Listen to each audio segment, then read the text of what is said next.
Hey, buddy, watch this. Hello, Regis Gilbin is the name, and Hearthstone is the game, and this is part 17 of my Kobolds and Catacombs card review. This will be the second to last part.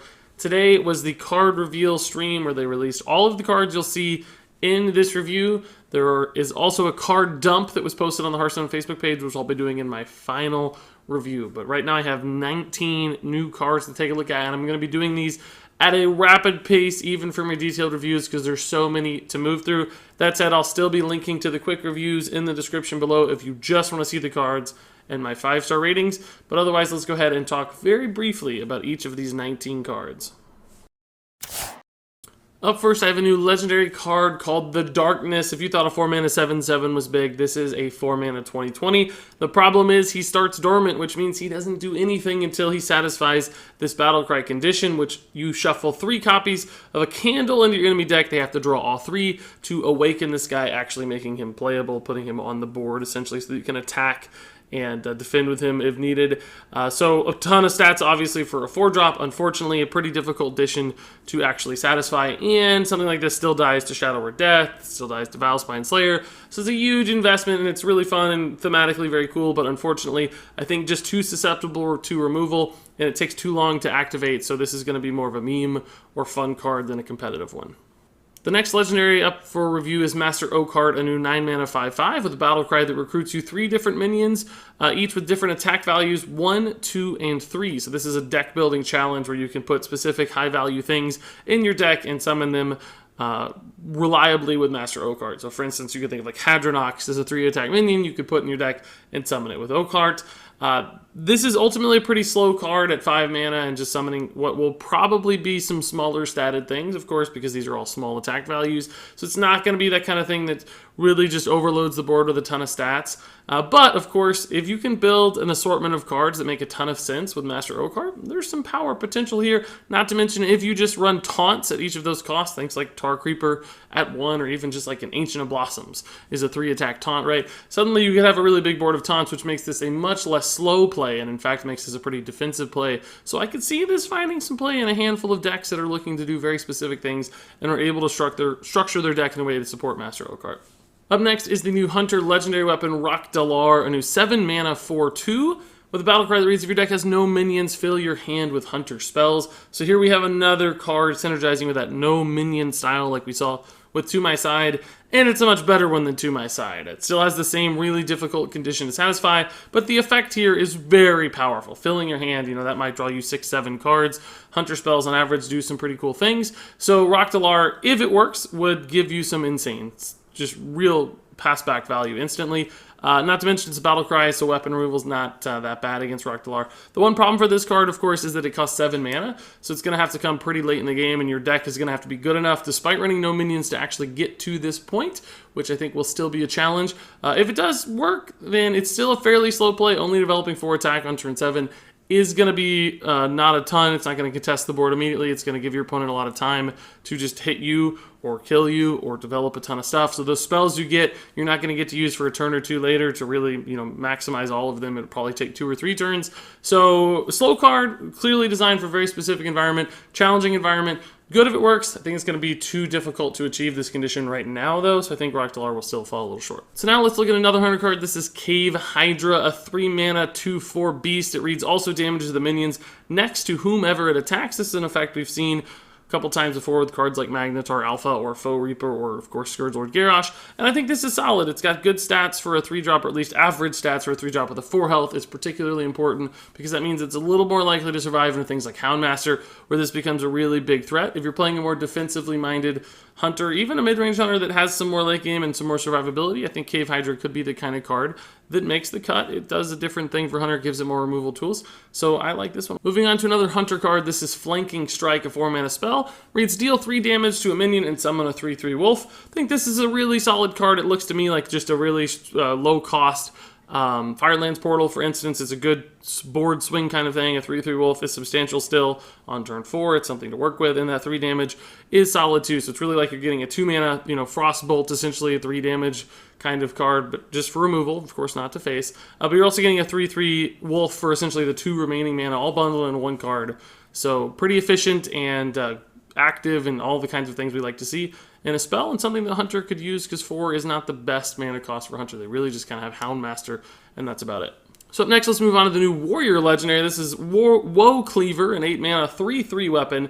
And it reads, after your hero attacks, recruit a minion. So you get another recruit synergy card for Warrior. But I think Woe Cleaver has some really big challenges to overcome. It's only 3 attack on turn 8. So as a weapon itself, it's very, very weak. Of course, recruiting a minion can be very powerful. But by the time you get to turn 8, recruiting a minion becomes less impactful. The reason the big priest and big druid archetypes work so well, cheating those big minions out, is because they can accelerate it from a mana standpoint. Priest can play Eternal Servitude for 4 mana and get a giant thing. Druid, of course, has all that ramp. Woe Cleaver, it just takes till turn 8 to get this thing. There are some weapon discounts coming in other cards, as you'll see, but they're still not that significant. You sacrifice a little bit to achieve it. So to me, Woe Cleaver just looks a little bit too slow. Sure, if you get 3 attacks off and they all summon giant things, that can be a powerful play, but you're also likely to draw those things in the wrong order, and your Woe Cleaver is just a really expensive 3/3 weapon from time to time. Of course, Dead Man's Hand can add those back into your deck and give you additional pulls from your recruit, but the deck still just looks like it's going to be slow to me, and this is going to be a challenging one to make work because it is pretty passive and hard to work with. So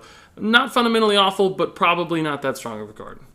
So up next is another Warrior card. This is Kobold Barbarian, a new 3 mana 4/4 minion. It reads at the start of your turn, attack a random enemy. So how this works is it just auto attacks for you at the start of your turn. It just picks something and attacks it, face or minions if they're out there.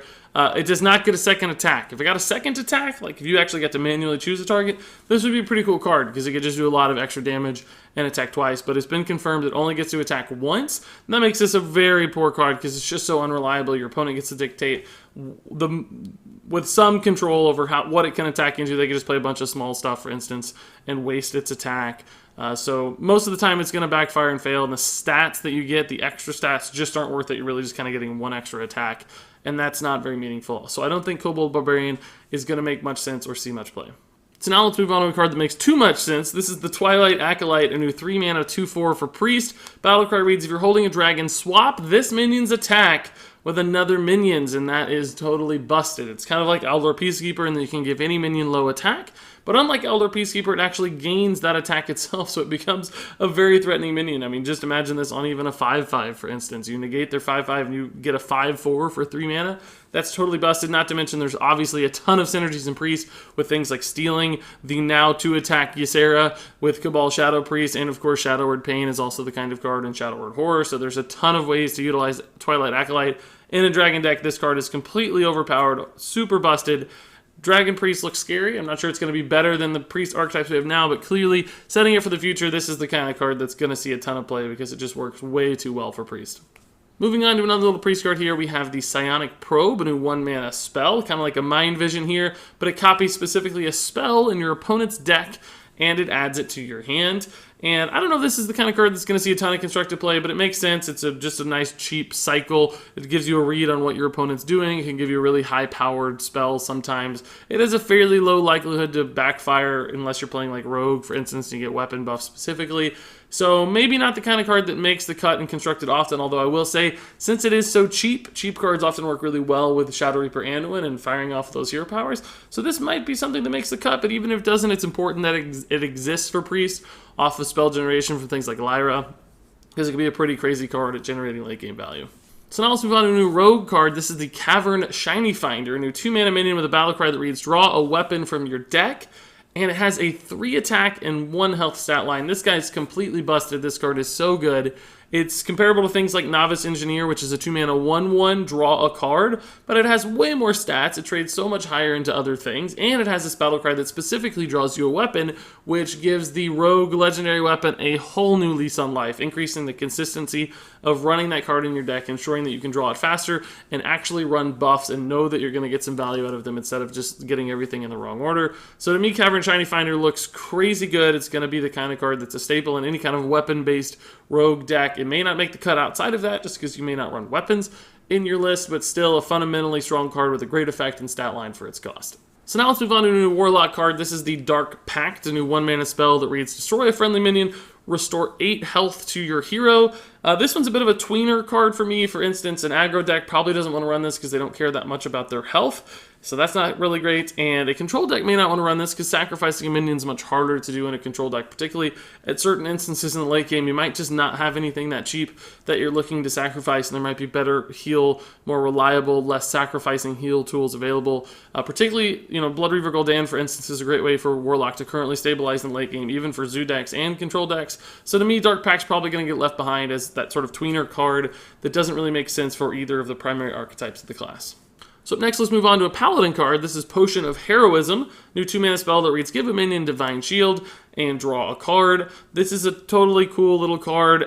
It does a lot of things, of course. It's kind of comparable to something like Power Word Shield, for instance. You get a really positive effect, and you cycle a card. Clearly more expensive than Power Word Shield, but Divine Shield's often way more valuable than 2 health because it sets up so many kinds of value trades. This also synergizes with the new legendary for Paladin, Lunesta Sunsharo, and things like Quest Paladin. So this might see play in that sort of deck. It might even see play outside of that deck just because it's a cheap cycle draw card that Paladin could probably use in a lot of different environments from mid-range to control. So I think Potion of Heroism is the kind of card it's really well made and likely to see some play.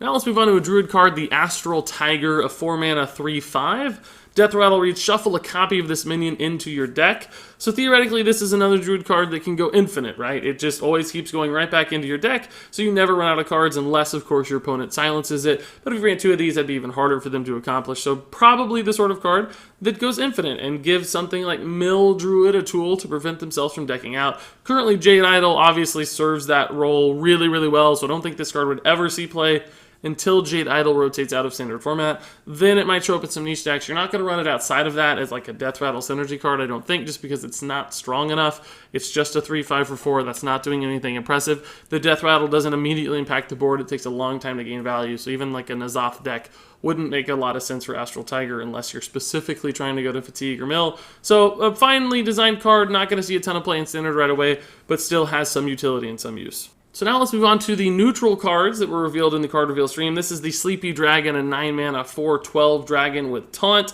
This is another one of those just giant-bodied taunts we've seen in the past with things like the Mastodon.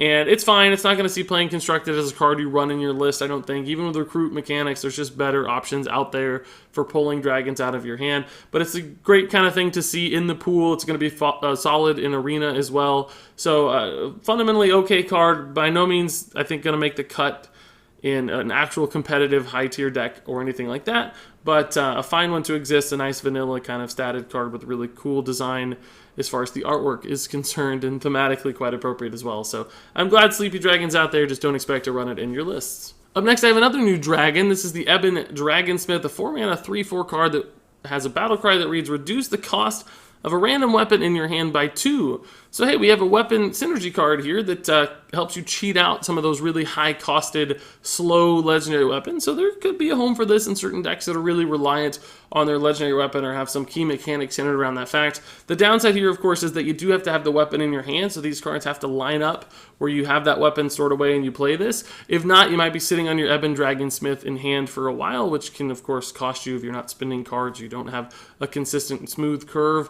The one good thing about that, though, is that this is a dragon, so if you use it in a dragon synergy deck, at least you're camping that dragon in your hand to activate other dragon cards that require you to have a dragon in your hand. So that may not be the worst thing in some decks. Other decks, it might be a fairly large downfall. Also, keep in mind you're sacrificing some stats here to gain that discount, so it's paying at a little bit of a price. It's not just a totally free 2-mana discount. It's really more like a 1-mana discount in some ways because you're sacrificing about a mana in stats. All that said, I think this is a niche card, but still a certain deck or a certain class might find a way to utilize this really well in a weapon archetype, so keep an eye on this one. It could see some play. Up next is the Kobold Apprentice, a new 3-mana 2/1 with a battle cry that reads, deal 3 damage, randomly split among all enemies. I think I most readily compare this to something like Disciple of Cthulhu. The problem with Kobold Apprentice, though, is that that 3 damage is pretty unreliable. If it said enemy minions, I think it'd be better because you could utilize it to remove sort of token-style boards, but since it can hit the enemy's face, seems like it's just going to be too unreliable and not find the right kind of deck to support it in a constructed environment. So up next, let's move on to the Fungal Mancer, a new 5-mana 2/2 with a battle cry that reads, give adjacent minions +2/+2. So I think of this as sort of the spiritual successor to something like Defender of Argus, but I think it's a lot worse. Even though, you know, you're getting extra stats, essentially, and you're getting kind of a total of 6/6 in stats for 5 mana, the taunt of Defender of Argus is really, really valuable, and 4 mana versus 5 mana is much, much easier to work with for a lot of decks. And of course, it also has an extra health point on Defender of Argus. So this one looks like it just falls a little short of Defender of Argus. I'm not sure which deck is going to utilize this. It just doesn't seem to make sense compared to other cheaper buffs, things like Mark of the Lotus and token decks, for instance. So I don't think Fungalmancer is going to see any play. Now we have the Shimmering Courser, a new 4 mana 3/3 beast that reads, only you can target this with spells and hero power. So it's a beautiful horse, but unfortunately I don't think it's that great of a card. It's a cool effect, kind of, they can't be targeted, but in a one-way direction. So ideally, I guess a buffing or healing class would be able to get some extra value out of Shimmering Courser. The problem is that it's a pretty passive 3/3 stat line for 4 mana, so it's going to be hard to really get anything out of this before your opponent just trades into it for free. So I don't really think this one's going to make the cut. It's a little bit too much of a cheese card, and you have to build a deck list around it a little too centrally, and it's just not going to be that powerful at the end of the day because there are still battle cry removals and minion trades to kill this one. The fact that it's a beast, I also don't see a ton of relevance there. I don't think Hunter in particular has ways to utilize this one, or Druid. So Shimmering Courser is falling a little flat for me. And then finally I have one last card here. This is the Cursed Disciple, a 4 mana 5/1 with a death rattle that reads, summon a 5/1 Revenant. So in total you're getting 2 5-attack minions if this death rattle goes off. But the problem for me with this card is that 1 health is just absolutely nothing. There's too many tokens, too many pings in this game for this card to ever work. It's just going to die to so much cheap stuff and die for free so often that you just can't afford to spend 4 mana on this. It might be okay in time to time in Arena against a class with no ping, but in Constructed, this one's never going to be good enough to see any sort of play. Whew, and there you go, guys. That was 19 cards reviewed as fast as I can possibly do it. What I'd like to do now is go through and give each of these stars a rating, or each of these cards a rating from 1 to 5 stars. The Darkness is a 1-star card. Master Oakheart is a 3-star card. Rock Delar is a 3-star card. Cave Hydra is a 4-star card. Flanking Strike is a 4-star card. Woe Cleaver is a 2-star card. Kobold Barbarian is a 1-star card. Twilight Acolyte is a 5-star card. Psionic Probe is a 3-star card. Cavern Shiny Finder is a 5-star card. Dark Pact is a 2-star card. Potion of Heroism is a 4-star card. Astral Tiger is a 2-star card. Sleepy Dragon is a 2-star card. Ebon Dragonsmith is a 3-star card. Kobold Apprentice is a 2-star card. Fungalmancer is a 1-star card. Shimmering Courser is a 1-star card. And Cursed Disciple is a 1-star card. And there you go, guys. That's part 17 of my Kobolds and Catacombs card review. That means there's just one part left, so stay tuned for all the remaining cards in the set. But I'm curious what your thoughts on these cards are still. What's actually going to make these work? How are the legendary weapons? Share all that in the comments below. But until then, thank you so much for watching. And until next time, game on.